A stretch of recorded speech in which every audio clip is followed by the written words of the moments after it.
Bonsoir à tout le monde. Nous remercions toute l'assistance pour votre présence, bien sûr. Nous remercions l'ensemble des membres, des sympathisants qui sont ici là assis, mais également la presse qui a toujours apporté un rôle très important dans le cadre de la réalisation du projet PASTEF. Nous sommes là à Malika aujourd'hui, convoqués pour une déclaration de presse que je m'en vais vous lire tout de suite en tant que coordonnateur communal. Je m'appelle Abdourahim Badji. Je vais faire la version française. En Wolof, ce sera le tour de notre chargé de com, en l'occurrence Mamadou Moustapha Ndao. Si c'est bon, je pense qu'on peut aller très rapidement. Voilà, section communale PASTEF Malika.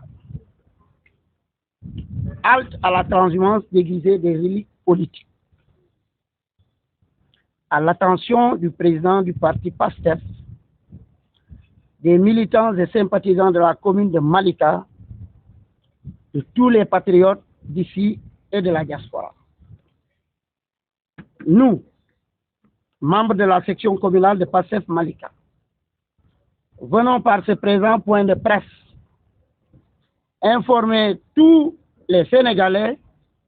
et particulièrement les militants et sympathisants du parti sur les agissements du maire de la commune de Malika, M. Talla Gadiaga, qui depuis quelque temps, par des subterfuges, a créé des rapprochements avec notre organisation politique. En effet, depuis plus d'un mois, des rumeurs faisant état d'un soutien du sieur Talla Gadiaga au parti PASTEF pour les élections législatives du 17 novembre prochain nous sont parvenues. Ces informations distillées un peu partout dans la presse locale ont fait l'objet de beaucoup de controverses, voire même des critiques acerbes venant des Malikois à l'égard du parti PASTEF et de ses responsables communaux. PASTEF Malika, dans son ensemble, a su garder le calme et attendre que cette information soit avérée et véhiculée par le maire lui-même avant d'apporter réplique et clarification. C'est hier nuit, précisément à 21h26, en pleine réunion, que le maire Momar Talla Gadiaga, par appel téléphonique, est entré en contact avec notre vice-coordonnateur communal, en l'occurrence El Hadj Malick Fall, pour nous informer de sa volonté de rallier la coalition PASTEF et par la même occasion nous inviter à son meeting de soutien qu'il compte organiser demain mercredi sous la présence de Mme Mimi Touré. Face à cet état des choses, PASTEF Malika oppose son net catégorie et déclare M. Talla Gadiaga persona non grata.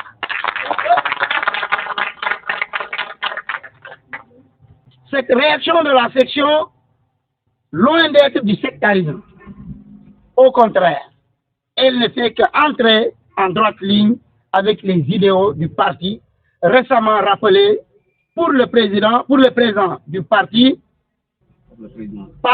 du parti lui-même alors d'une de ses sorties récentes. Je le cite. Tout le monde est le bienvenu au PASTEF, à l'exception de ceux qui sont épinglés par des rapports ou condamnés par des détournements de deniers publics et ou qui ont été d'une violence excessive dans leur prise de position à l'égard du parti. Fin de citation. M. Talla Gadiaga est non seulement un ennemi du projet, qui n'a jamais caché sa haine viscérale à Sonko, mais au-delà, c'est un délinquant financier, foncier, autant pour moi, à maintes reprises condamné par la justice sénégalaise. Fort de ce constat amer et regrettable, nous, membres de PASTEF Malika, rejetons toute accointance avec ces vestiges politiques conjugués au passé par les Malikois. En attestent les résultats des 2 élections précédentes où il a été laminé, même dans son propre bureau de vote, par PASTEF Malika. PASTEF Malika, par la même occasion, regrette les agissements de Mme Mimi Touré, qui depuis toujours sert de tremplin à Talla Gadiaga dans son nomadisme politique. Nous voudrions la mettre en garde face à toute tentative de facilitation à Talla Gadiaga à se soustraire de la justice comme il l'avait si bien réussi avec les régimes précédents. Nous appelons tous les militants et sympathisants à se mobiliser massivement pour une victoire éclatante du parti PASTEF au soir du 17 novembre 2024. Vive le PASTEF, vive le Sénégal, signé section communale de PASTEF Malika. Nous vous en remercions. Donc, assalamu alaikum wa Malika, assalamu alaikum département wu Keur Massar, assalamu alaikum wa Sénégal. Yi ñuy seetaan fii ci biir réew mi ak ci bitim réew. waaye asalaamaaleykum exceptionnellement au parti PASTEF et plus particulièrement au président Ousmane Sonko. Point de presse bi ñu woote tey li ko sabab yaakaar naa ne sunu coordonnateur communal Abdourahim Badji wax na ko léegi ci kàllaamay français ñu war a ñëw ñun en tant que chargé de communication du parti PASTEF au niveau de la commune de Malika jéem ko wax ci kàllaamay wolof ngir mu mën a atteindre les masses yi nekk fii au niveau de la commune mais aussi généralement bépp sénégalais boo xamante ne yaa ngi ñuy déglu. fan yii ci ginnaaw yàggul dara fii ci commune Malika dañoo dégg ay rumeurs yu nekkoon di circuler fépp ñuy wax ne monsieur le maire Momar Talla Gadiaga soutient PASTEF et dafa rallier à PASTEF. Rallier et soutenir sénégalais yu bari fii ci commune bi ni ñu ko comprendre woon mooy Talla Gadiaga dafa dem dugg biir PASTEF ñu bari duñ ci interpellé am sax ñoo xamante ne commencé woon nañ di ci mer ba di ci sax wax ay wax yu xaw a ñagas ñi nga xamante ne ñoom ñooy responsable PASTEF fii ci commune Malika. waaye boo gisee boobu ba léegi ñu noppi woon parce que dañoo jàpp ne un parti politique bu amee ay kilifa yoo xamante ne ils sont alertes ñoom information wu mbedd duñ ci tontu. loolu moo waroon ñu defoon option ne lii nga xamante ne ñu ngi koy dégg ci mbedd mi population bi di ko waxtaanee ci grand place yi ñëpp di ko naxarlu ñun duñ ci yëy duñ ci yàbbi fii ak la personne concernée wala son équipe de communication génn ñu def communication. mais le mot a été lâché hier démb ci guddi comme ni ko sama coordonnateur waxee léegi bi ñu toog di réunion le monsieur Momar Talla Gadiaga maire de Malika woo téléphone sunu vice coordinateur El Hadji Malick Fall ci la ñu fekkee ñun nii man mii témoin laa ci Siré Ndiaye coordonnateur Badji Alpha Wele d'accord ak d'autres jeunes mu woote ne dafa bëgg PASTEF Malika dañoo bëgg a invité ci meeting de soutien et de ralliement bi mu war a organiser suba ci mercredi fii ci wetu Pamecas bi pour jàppale PASTEF te meeting boobu ki ciy teew di ci teewal coalition bi mooy madame Mimi Touré biñ ko déggee ñu ne nag le moment est opportun pour communiquer waxtaan ak waa population wu Malika wax leen lan mooy position wu PASTEF Malika ci lii nga xamante ne moom mooy agissement bii nga xamante ne moom la maire Talla Gadiaga di def mu ne PASTEF Malika oppose un niet catégorique maanaam PASTEF Malika bi mu ko déggee sax lim ko méttee dafa jéggi dayo waaye dafa taxaw tëdd ba ci naaj bi ne monsieur Momar Talla Gadiaga dañ ko déclaré persona non grata loolu mooy lan mooy Talla Gadiaga mayuñu ko mu teg tànkam wala muy jaxasoo wala muy am benn jege-jege ak li nga xamante ne moom mooy le parti parce que ici au niveau de la commune mais même sax bu jéemee def ay subterfuge ba jéem a jaar fu mu mënti jaar ak fu mu mënti jaar Talla Gadiaga n'est pas le bienvenu à PASTEF loolu nag PASTEF Malika waxu ko parce que dañuy beddi ay sénégalais parti PASTEF ibbi na ay portam ci bépp sénégalais boo mënti nekk ak foo mënti féete boo xamante ne da ngaa pare pour ñëw ànd pour ñu liggéey réew mi parce que xam nañu réew mi buñ ko bëggee defar compétence yi nekkuñu Pastef kese compétence yi ñu ngi fépp ci Sénégal am na ñoo xamante ne sax politique guñu te ils ont des compétences avérées yoo xamante ne bu ñu leen responsabiliser ñu liggéey waaye tamit même parti boobu tamit moo xamle waat ne képp koo xamante ne da ngaa mës a nekk fii jiite dara ci réew mi ñu condamné la wala rapport épinglé la na la leer ne yow duñ la mës a nangu ngay adhéré suñu parti politique waaye tamit teg ci ne képp koo xamante ne bi ñu nekkee passé pendant 10 ans di def le traversée du désert di xeex pour ñi nga xamante ne moom mooy li fi nekkoon régime bii passé ñu jëlee ko fi dafa am ay sénégalais yoo xamante ne ci bi ñuy perte suñu ay doom bi ñuy perte suñu ay frères bi ñuy rey nit ñi di amputé ay nit di leen tëj kaso am na ay sénégalais yoo xam ne dañu ci doon réjouir waaye yemuñu ci kontaan ci dañu doon saaga ak di ñu xas ak di yëkkati bépp baat bu ñaaw di ko teg ci kaw parti bi ñu ne ñaari catégorie de sénégalais yooyu noonu ils ne sont pas les bienvenus fii ci parti Pastef te Talla Gadiaga remplirul benn condition dafa remplir toutes les deux conditions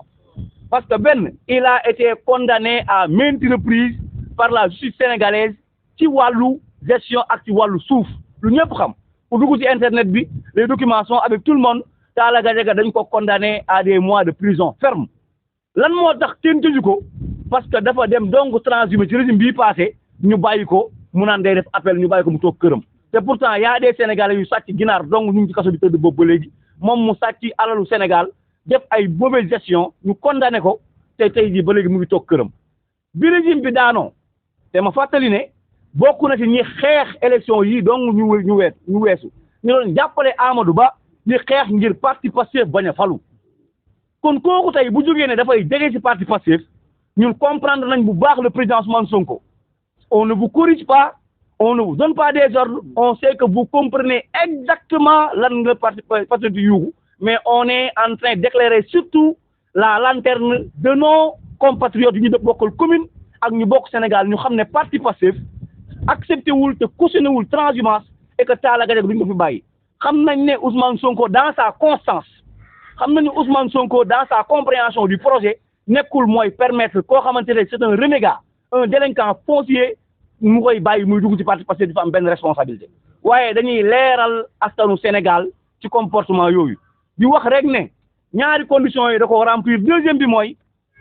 dafa wane mbañeelam ci parti Pastef ak ñi koy teewal ba ci sax suñu ay conseillers municipaux il leur prive la parole ci ay conseil municipal Siré Ndiaye mën na ko seede Baye Djili Diouf mën na ko seede Fatmata Baldé mën na ko seede da leen di privé de parole même ci ay conseil municipal parce que Pastef la ñu bokk kon kooku tey bu jugee mu ne dafay jàppale yooyaay Pastef xam nañ ne jàppalewul Pastef dafa nekk di ut carapace boo xamante ne jàpp na ne Pastef ku fa dugg da ngay am immunité si tantee même mu réussir woon dugg Pastef na ko leer ne loolu du tax lii nga xamante ne mooy ay njombe ak ay musiba yi mu def ci réew mi ba ay décision de justice am ci kawam na ko leer ne ces décisions là dinañ ko exécuter loolu moom moo nekkoon l'objet de ce point de presse ñuy wax ne képp Sénégal il faut que nit ñi comprendre ne dañoo nekk à la croisée des chemins ñu nekk benn tournant bu décisif parce que xeex ba egg fii combat bi ñu mëne woon ba egg au pouvoir combat bu ko raw la ñuy mëne pour garantir le projet mu yegg à maturation loolu na ko ñëpp comprendre ñuy mettre en garde nag madame Mimi Touré on ne l'accuse pas dañu koy avertir parce que dañu seetlu ne monsieur Momar Talla Gadiaga à chaque fois bu nekkee dans son nomadisme politique maanaam régime bu ñëw mu jóge fii daw fee daa am bàjjan bu ko ci jàppale moo taddu Mimi Touré bi mu nekkee PDS jàppale fi Ablaye Wade ñëw sàcc suufu Malika ñu jël ko condamné ko moom Mimi Touré moo jàpp ci loxoom yóbbu ko ci Macky Sall ñu raxasaat ko ba mu set wécc def ko candidat élection locale yi passé même Mimi Touré boobu noonu moo fi ñëw barki de moo njaay këram fii ne da koy jaale même Mimi Touré boobu noonu suba moo war a ñëw ne ko moom moo koy parrainel son meeting pour mu dugg bi Pastef kon Mimi Touré dañ lay wax ne il ne faut pas ngay def loo xamante ne dafay nekk en contradiction ak Pastef lu mu gëm parce que parti bi on respecte nos alliés mais nag dañoo xeex képp koo xam ne da ngaa ñëw pour bokk ci parti bi na la leer ne parti bi ni muy doxee koo mënti doon duñu la bàyyi nga koy wàcc kon monsieur Momar Talla Gadiaga dañ lay wax ne xamuñu seen accointance lan la parce que dafa sàcc suuf ñu condamné ko ngeen jël ko raxas ko loolu nag ñu ngi dudeeku di posé wu ay questions pourquoi on veut aider Talla Gadiaga à se soustraire à la justice loolu nag moo tax ñu woo nit ñi di wax waa Malika surtout Talla Gadiaga jegewuñ tey ànduñu ak moom campagne nous on est dans l'opposition à Malika voilà nous sommes des opposants ici dans la commune te on compte le dégager inchallah de la tête de la mairie inchallah élection ñu jëm kon na ko waa Malika comprendre noonu ñu xam ne loolu mooy le message ñu ngi jéggalu ñëpp di remercier la presse wala ci présence massive bi di remercier aussi tous les alliés yi nga xamante ne ñoo ngi fii toog nonobstant tey temps beeg contexte beeg ñu war a recevoir ñëpp ñu am mobilisation bu toll nii donc on remercie tous les patriotes di wax ne loolu moo nekkoon kaddu yi nga xam ne bëgg nañu ko jàllale wasalaamaaleykum wa rahmatullahi taala wa barakaatu jërë ngeen jëf